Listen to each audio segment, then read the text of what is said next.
Welcome to Digital Marketing for Contractors, a podcast for home improvement contractors to help you crush your lead goals and take your business to the next level. Join us each episode as we give you powerful insights and practical tips on the best digital marketing strategies to help you grow your home improvement business. Let's get started. Welcome back to Digital Marketing for Contractors, the podcast that helps home improvement pros grow smarter. My name is Janet. I am the founder of FatCat Strategies, and today I have Caitlyn with me. Yes, I'm Caitlyn. Wow, that started off really great. Today's episode is a masterclass in growth, leadership, and building a company that's not only profitable, but sellable. Oh, we like those words. So today our guest is Chris Edelen, and we are so happy to have him on.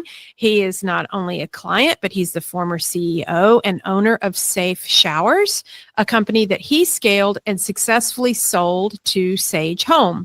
And that's just one of the many major milestones in Chris's career, which is why we're so happy to have him on the podcast and have him share some of his expertise and knowledge. Chris has also led or advised companies like Leaf Guard by Belden, Kohler, and Gibson Plumbing.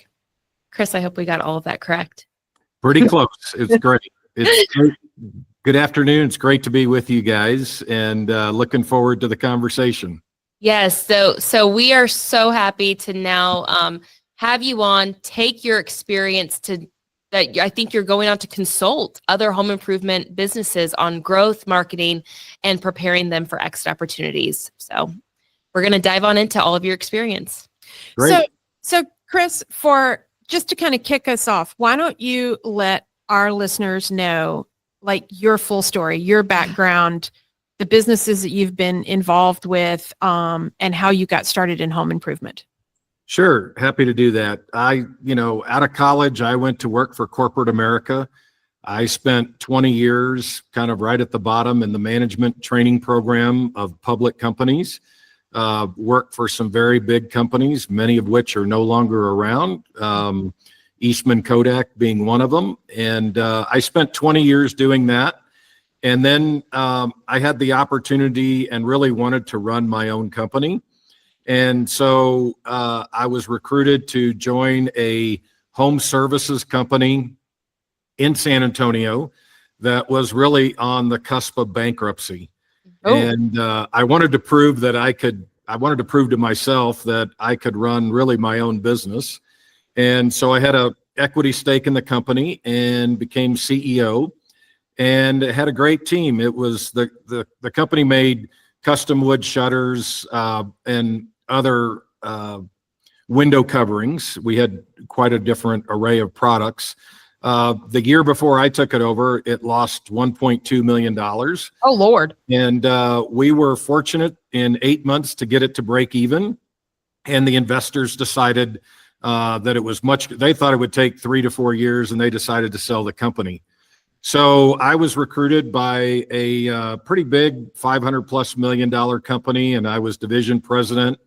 We were private equity backed. That was really my first foray into the private equity world. And when I was running that, we had moved to Indianapolis. I was division president. I had 7 company presidents reporting to me. And our youngest son was diagnosed with a rare form of leukemia about 6 months after we had moved to Indianapolis.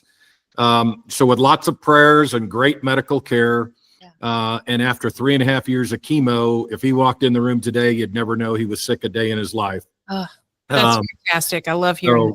Yeah, we're really blessed. But after the first year of his treatment, the doctors told us we could move.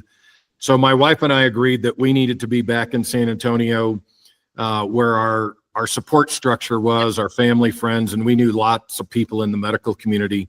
Yeah. So I had the opportunity to take over a family business. I was the first non-family member to run it. We had 17 offices across the country. This was Leaf Guard by Belden and one in Canada. The company was losing market share, and the bottom line was in the red. Not much, but still in the red. We put together a great team.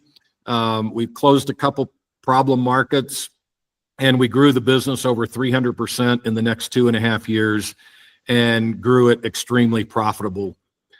We also entered Costco. We were one of the first home services companies to be selling through Costco. We were in 216 stores at Costco. And, we were also ranked that year. This was way before the private equity guys got involved in our industry. And we were the 5th largest remodeler in the country. That's fantastic. Yeah, it was. That wasn't our goal, but we really grew aggressively. And then I was there 9.5 years and decided it was time for another challenge. So I left the company, and Kohler Corporation called me and tried to get us to move to Kohler, Wisconsin. And we weren't going to move. My wife wasn't going to move. I was open to it. So they asked me if I would consult. And so long story short, I did. Walked in, they handed me one sheet of paper with their strategy to go their first in over 140 years in business, direct to consumer. Oh. And they had no clue what they were doing. Great people. I love the people there. I love the company. And it was a great opportunity. And so we built the program. The first business was the walk-in tub business. And so you were there like day one when Kohler decided to go directly to homeowners. Well, I wasn't there when they decided. The board, but like early days. But I was the first person. Jim Lewis and I. Wow. I worked for Jim. Great guy. Love him. He just announced his retirement from Kohler. But I had the opportunity from a white sheet of paper to put together these 2 great business units and a dealer network across the company, across the country. That was a lot of fun. I was traveling up to Kohler 1 or 2 weeks a month, and then working remotely the other 1 or 2 or the other 2 or 3 weeks. We had a great group of people, and the dealer network was fabulous as well. And then I had an opportunity to buy a company outside of the home improvement or home services industry. It was in the smart home technology business, and I became the majority owner there and wanted to really grow that business. It's very much a mom and pop industry, very bifurcated. There aren't many big companies.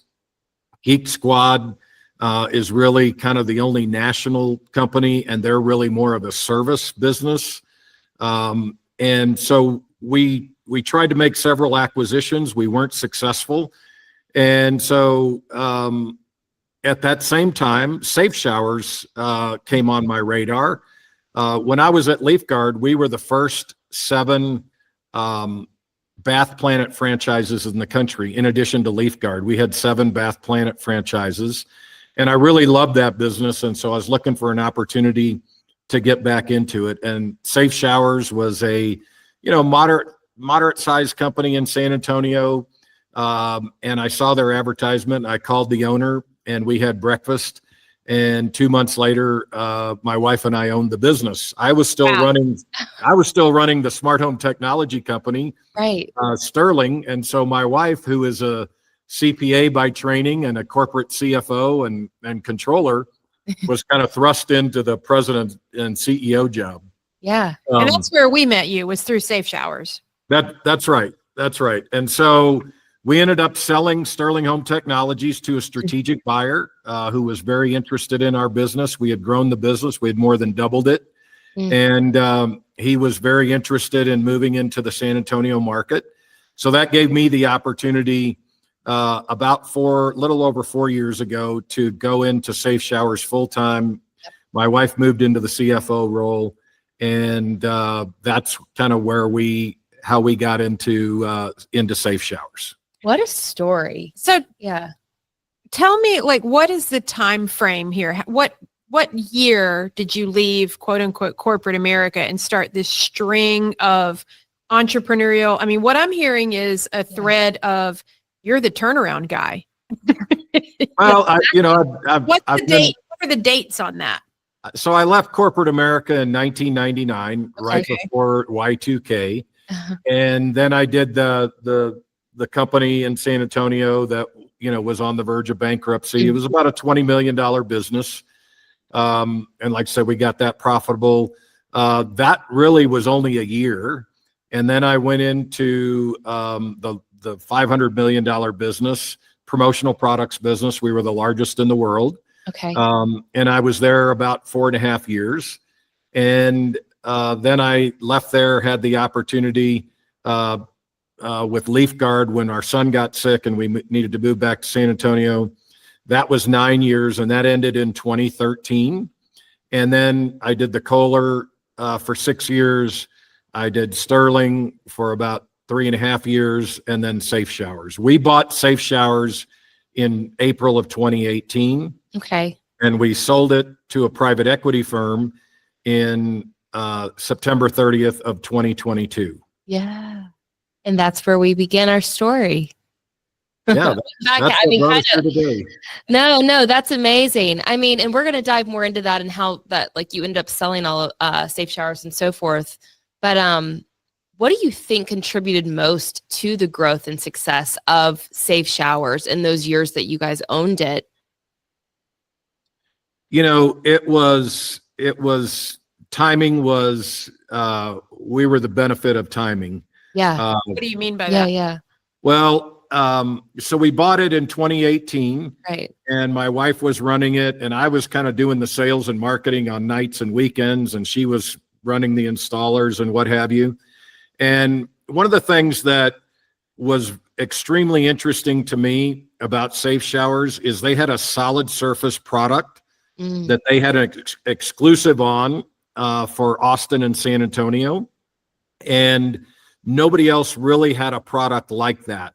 And so I felt like we had a very unique product, and I felt like we could really grow the business. And then obviously COVID came around, and I told my wife, I said, you know, we're going to double down on this deal. Every home improvement company I knew of stopped advertising almost exclusively. Yeah. And so I could buy TV for 20 cents. What's that? We can attest to that. We lived through that chapter. We can attest to it. It was like January, February, March of 2020 were really strong for our entire client base. Then the world pandemic was announced, and then April, across the board, people slashed their advertising. They let go of their canvassing team. Stopped marketing. They stopped marketing. But then in like mid-May, they came back crazy. Anyway, not to interrupt you, but So you saw though that you could buy TV spots for 20 cents on the dollar. Right. Wow. So the brand exploded then. Well, I told my wife, I said, this is either going to be a pretty good move or we're going to go bankrupt. So how did you know that TV was so cheap? Did you have a guess, or did you call up a sales rep and say, that's a good, off script? How did you know that? Well, I've been doing TV, for 20 plus years in this business.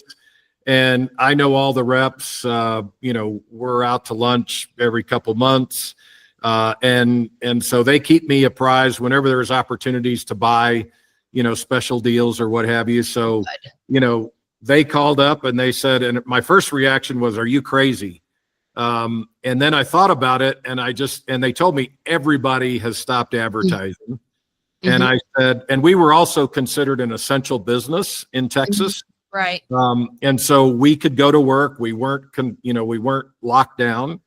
And I just thought, this is going to be great. We lost a pretty significant amount of money for 2 months. Really? And then it was a rocket ship from there. You just did it on faith. You just white knuckled it and said, I think this is going to work. I did. I mean, I thought it was a great opportunity to grow our brand and really become really well known. And it worked. It could have very easily gone the other way. Sure. But it worked.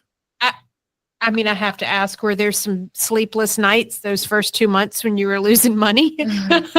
There were. I mean, we were paying our installers. We were paying all of our employees what they were making because we didn't want to lose them. We had a great team.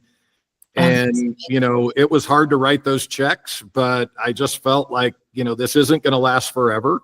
And I said, we'll give it 4 or 5 months. And if it doesn't turn around, and, month 3, it really started to turn around for us. So this would have been April and May of 2020. That tracks.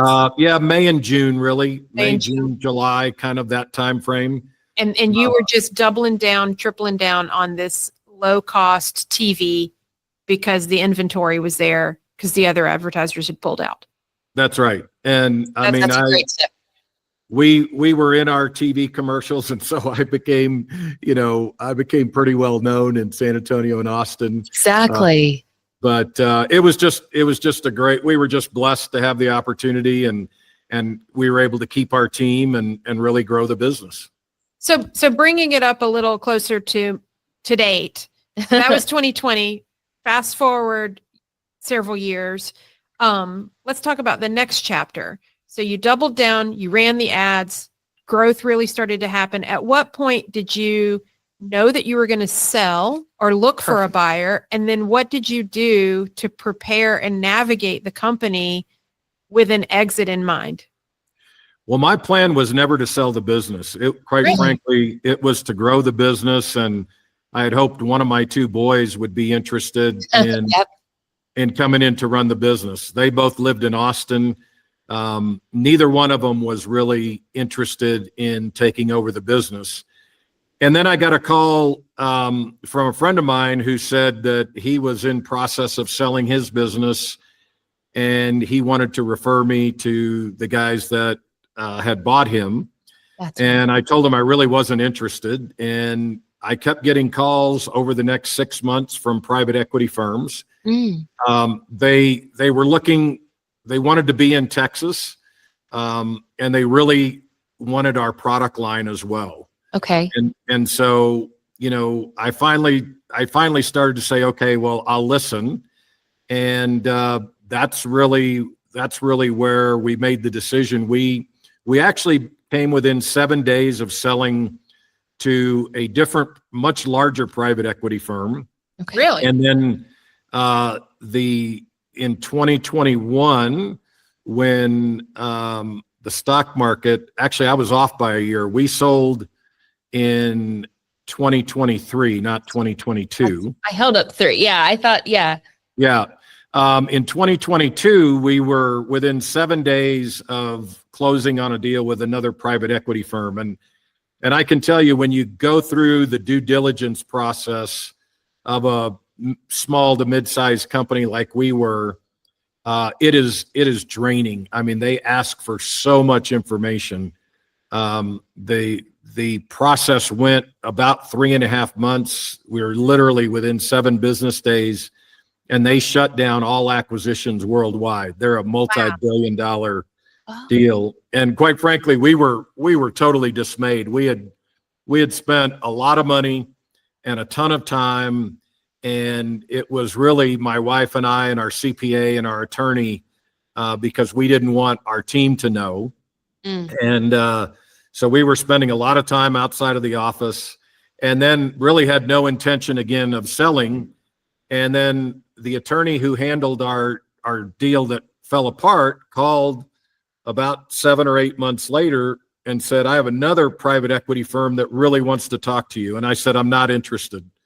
I felt just so fatigued by the process you'd just gotten 3 out months. of. Wow. Right. And in my past, I've either personally, I bought a couple companies personally, but for corporate America, I've bought over 20. I've been the lead person or the only person on the team where we acquired over 20 businesses. So I'd been through it, but as a company buying it, it's very different than a private equity firm.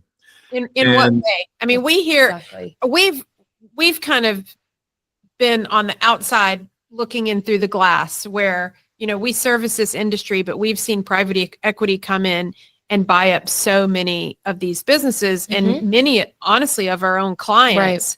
So I'm super curious, like, what's the difference between a company acquiring another company and private equity from your perspective? Yeah, I'll put it to you this way. The biggest difference is the amount of due diligence and the level of due diligence. The private equity firm, I said to this firm, I said, I can't believe the amount of money that you are spending on this deal. And he said, look, we have institutional investors, some of the biggest, endowments in the country and in the world are investors in their fund, a lot of which have been in the news in the last 6 months.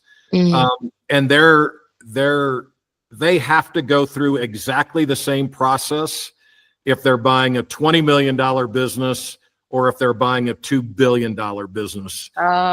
Because they have to protect their shareholders or their investors, and they commit to that when they raise those billions of dollars.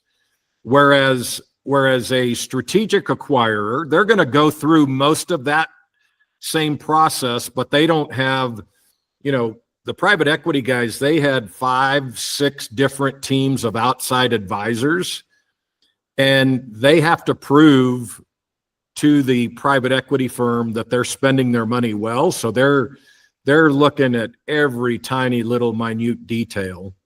Whereas the strategic acquirer really knows and understands the business. Right. And so they're asking all of the same questions, but it's a different process. They know what they're talking about. These outside advisors, they may be working on an auto parts deal tomorrow, and then the next day they may be working on a hair care, they could be working on anything, and they send you pages and pages and pages.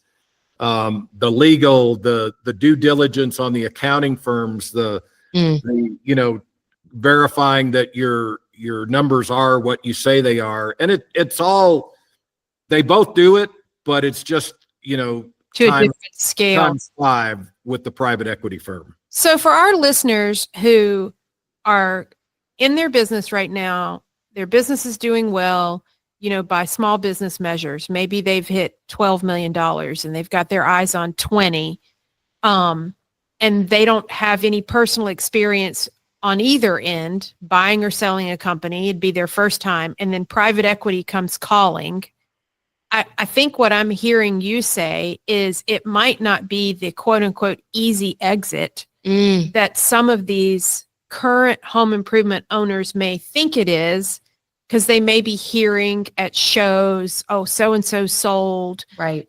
So-and-so got bought by XYZ private equity. How much? So you told us 3 months. I don't know if you want to share this, but you said it was expensive, the deal that fell through. So you were in conversations with private equity. So there's an investment of time to sell your business. What did you have to pay out of pocket to financial folks or lawyers on your end while you were marching towards that the day you sign? Sure. We have a confidentiality agreement, so I can't share the exact numbers, but it was well into the 6 figures.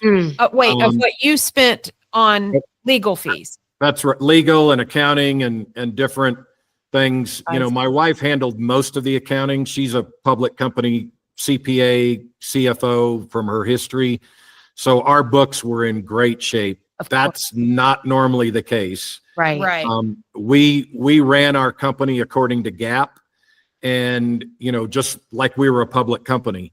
And, we didn't put personal expenses through it. Occasionally we would, but not to the degree that most, family businesses do. So we were pretty good in that regard. They're always looking for everything they can find. But the thing that saved us the second time around is we used our same attorney.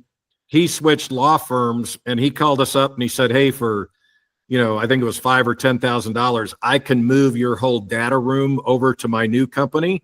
Oh, wow. And so when the new private equity firm came calling, all we had to do was update a lot of the stuff because we had already had it from a year prior or 9 months prior. You could leverage the investment that you had already made in the due diligence from the previous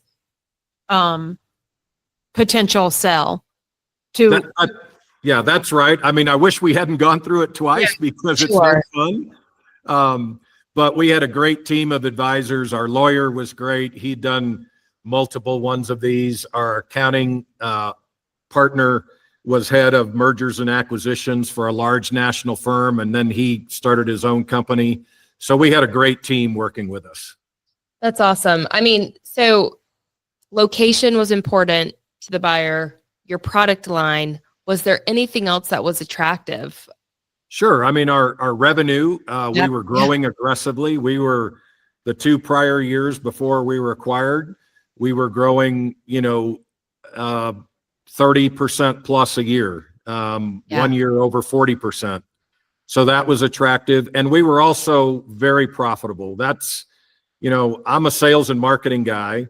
And so I believe if you're not growing, the market's going to relegate you as irrelevant, but you have to grow profitably or it doesn't matter. And we were, they told us that we were one of the most, if not the most profitable as a percentage of revenue of companies that they had looked at. So we were proud of that fact. But they were obviously looking to add that to their bottom line because they're trying to grow and, then private equity is going to flip it in 3 to 5 years, typically. Right. And I don't want to skip out on the marketing side of this. I mean, we talked a lot about the play you made with TV during the pandemic to get your brand out there as well. I mean, marketing had to have been a part of what got you to where you were. I mean, any tips, tricks you want to share there? Sure. I mean, when we bought the business, we were generating like 98% of our own leads. Right. I started to see social media really coming on. Again, I'm a marketing person by my education, and that's what I did as I came up through corporate America was primarily marketing. I did a lot of operations, but primarily a lot of marketing. And I started to see the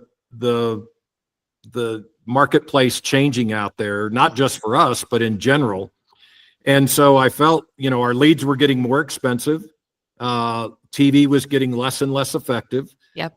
There's all these streaming services. So we still do all of that. We do radio, TV, newspaper. We do every print thing out there. But we started to get in and dabble with lead aggregators.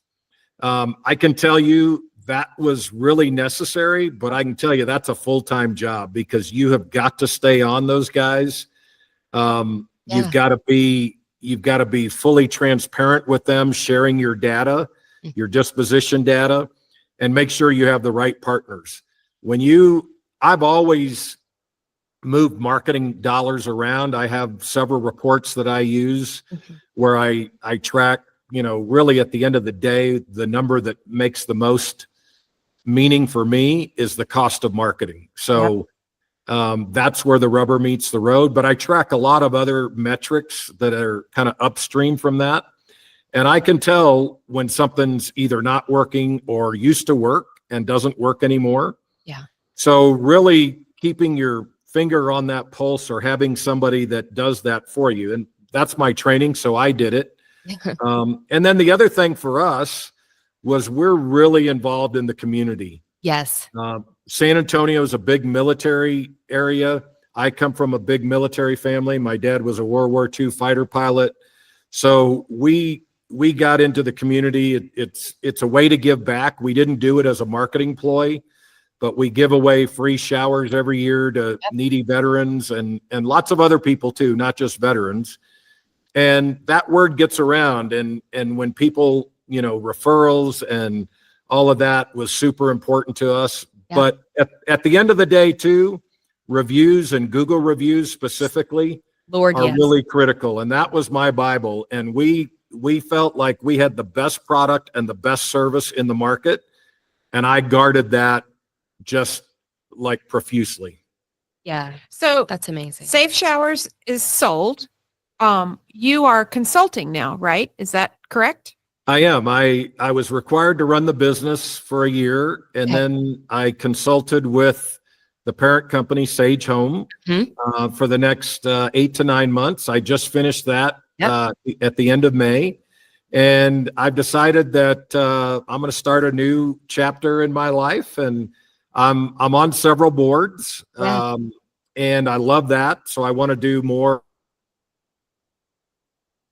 Oh, there's the cutout.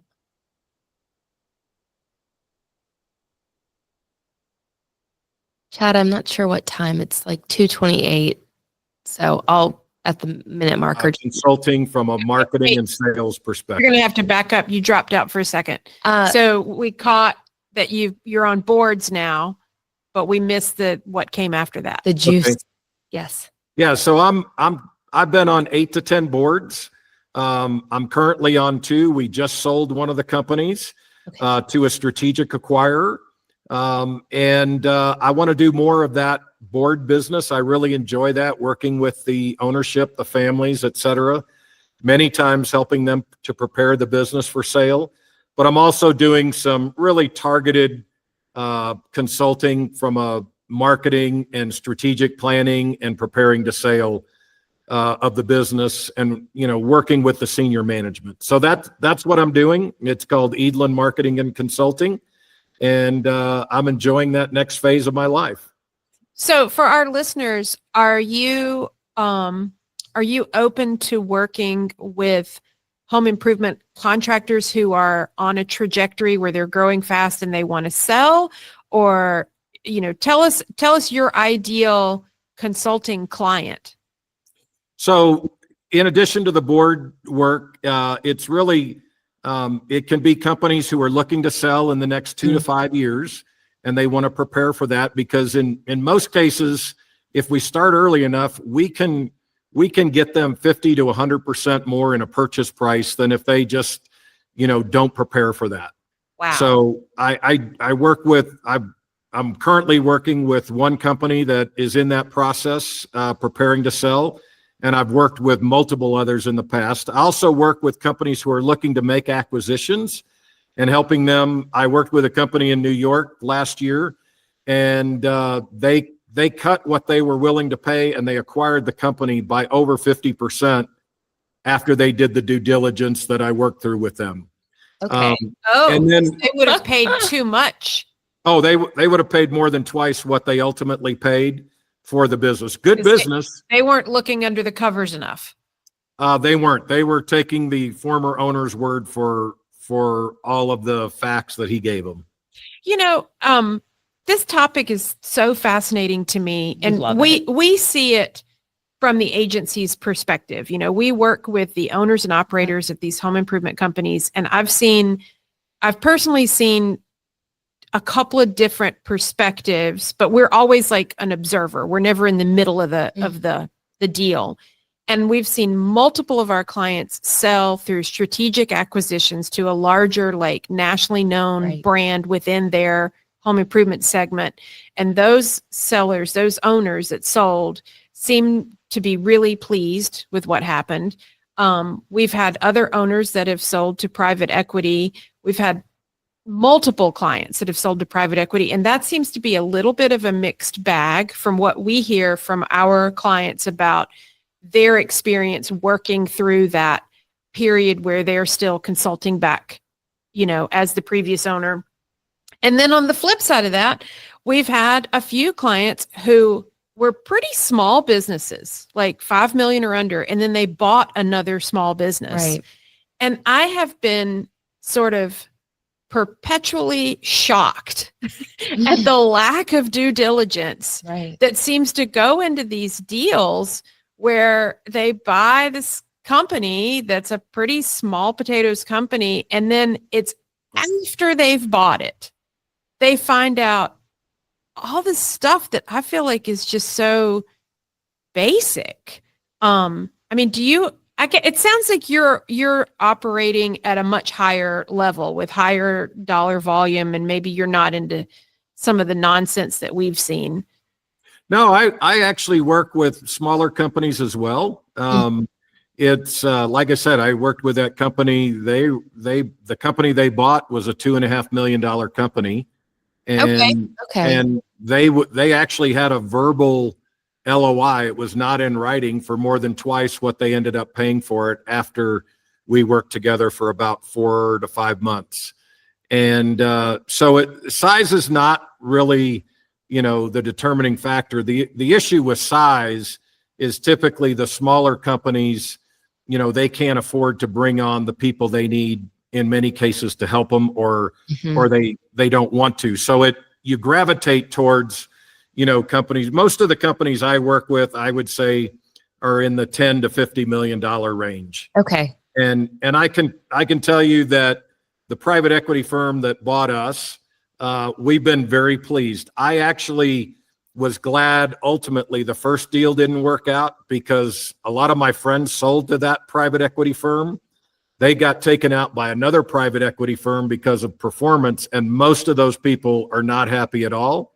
We're really happy. They promoted several of our people to higher level jobs, and the business continues to grow really nicely. So it's worked out for everybody.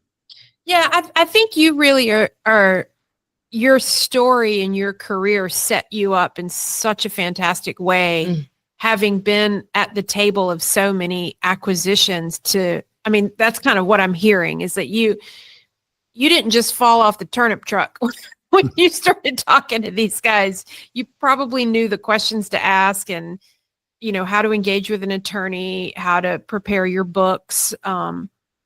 So I guess we're kind of fangirling here. We're for a second. fangirling. We definitely, know our listeners could benefit from your services too. Absolutely. So, I'm going to go out on a limb and say, I think 100% of our client base, current, past, and future, if they were really honest, they start with an exit in mind, whether it's their kids are going to take over the business, or they're going to sell to a larger player, a strategic sell, or now that private equity is in the mix.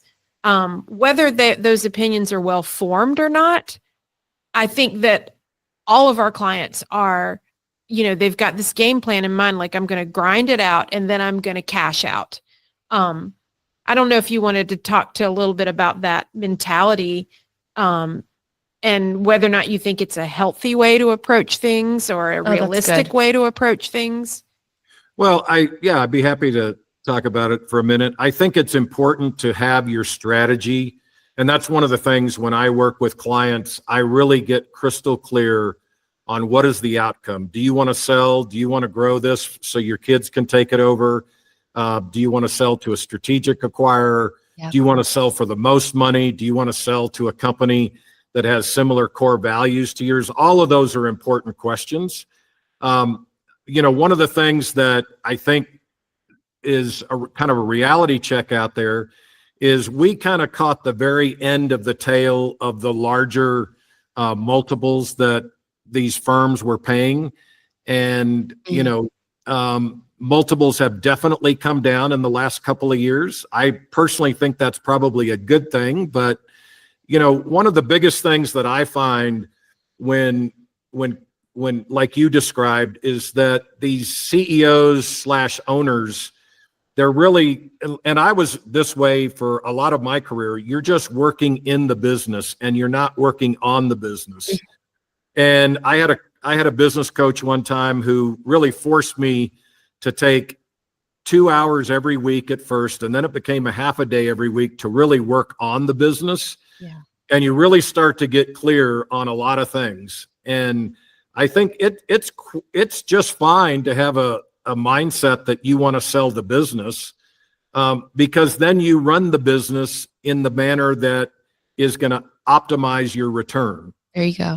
But that's not for everybody. Like you said, there's a lot of people who wished, and I've talked to many of them and several of them recently, and they've said, the last 18 months or 2 years since they were acquired has been the worst time of their life. But on the other side, I've talked to a lot that are very happy and they made generational wealth and they can now give back more and they can do really good things in the community and for their families. So it just depends upon the individual, but I think it's important that they really understand what their goals are. Yeah. This has been so amazing, Chris. I mean, literally, we always are like, it's going to only be 20 to 30 minutes. I think we could have sat here and talked to you forever and ever and ever and ever. Especially if you let me keep asking questions. And they're good questions. But I know your time is precious, and I just want to offer your services. We're going to give your contact information in the show notes if anybody's listening and wants to find out more about you and how they can be in touch with you. Where else? Verbally, if anybody's driving around listening to this, how can they get in touch with you, Chris? Sure. And you're welcome to put this in the notes on the podcast. My email is ccedelen, that's CCEDELEN @gmail.com. Okay. And my cell phone is 210-708-3877. I'm happy to have a conversation with anybody that this triggers some thoughts or wants to ask me a question or run anything by me. I'm happy to help however I can. Oh, that's amazing. What a generous offer. So Thank you. Listeners, if you are trying to grow or scale or someday sell, this episode has been packed with wisdom and was crafted just for you. So we encourage you, if that's a path that you're on and you want to get some truly expert advice, reach out to Chris. He has a lifetime of knowledge. And so kind. Personally. In this industry Yeah. and in mergers and acquisitions with private equity, with strategic sales. If that's the journey that you want to be on, Chris is the guy you want to talk to. So thank you for joining us for another episode of Digital Marketing for Contractors. If you will give us 20 minutes, in this case, it was probably more like 45 minutes. Thank you. Our goal is to try to give you actionable insights to help you run a better business. So please give us a like, share this with a friend or a peer, leave us a review, subscribe, do all the things, click all the buttons. And contact Chris. And contact Chris. Thank you, Chris. Thank you so much. You were so generous with your time. I learned a lot, and I hope our listeners did as well. Wow, what a great conversation with Chris. He has so much insights to share. If you're thinking about selling your company, we want to hear from you. Go to fatcatstrategies.com/planmyexit and fill out the form. That's also a link in our show notes if you don't want to type all of that in. Tell us where you're confused and struggling. We'll use your questions to shape future conversations with Chris. And if you're comfortable going public, just let us know. We would love to have you on the show where you can talk to Chris in real time about all the things you should be doing now if you think you want to sell your business in a few years. This is just the beginning of a powerful partnership that could truly transform the future of your business. So again, either look at the show notes and click on the link, or go to fatcatstrategies.com/planmyexit and let us know what we should be asking Chris. What are you wondering about when you think about your own exit? And we'll try to incorporate your questions into upcoming conversations. Thanks again. Thanks, y'all.